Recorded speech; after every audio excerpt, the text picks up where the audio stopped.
Yesterday was the first time she said people wanted love. I do. And then, like I said, always as many intact livers as possible. People just want livers. Some people want lower extremities too, which that's simple. I mean, that's easy. I don't know what they're doing with it. I guess they want muscle. Yeah, a dime a dozen. The eating and the wine drinking is just disturbing, and that is part of the video we have been discussing with that Planned Parenthood doctor. No sooner had it been released than many in the media rushed to defend the abortion provider, arguing the harvesting of fetal organs is all for a good cause. Here's one example. There's first the just sort of, I think, shock that people feel when they hear that fetal organs are being extracted and used for research, right? As you learn more about the importance of fetal tissue in medical research, this undercover whatever it is seems in some ways less incendiary. Does it? Dr. Ben Carson is a Republican presidential candidate and professor emeritus of neurosurgery at Johns Hopkins Medical School. Dr. Carson was the director of pediatric neurosurgery at Hopkins for 29 years. Doctor, thank you for being here with us. And so it's all for a good cause because those fetal organs are going for a good use. Your take on that? Well, you know, it's been overpromised what the benefits of fetal research would be, and very much under-delivered.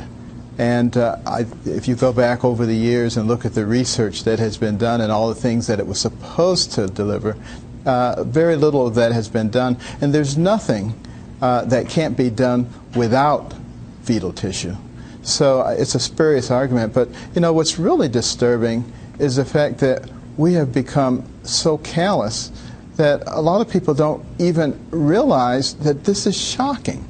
To see the callousness which we are treating human life. It's interesting that there's so many people who are concerned about snail darters and little spiders and things, and yet the human being inside of that mother's womb, just beyond 10 weeks, is much more sophisticated than many of these creatures that they're trying to preserve, and we've created a dichotomy and what should be a almost sacred relationship between a mother and that baby.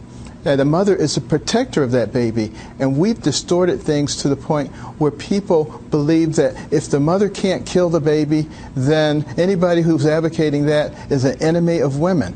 How can we be so foolish as to believe such a thing? And yet the argument on the other side is she's aborting fetuses, okay, to use the least controversial term. She's aborting fetuses.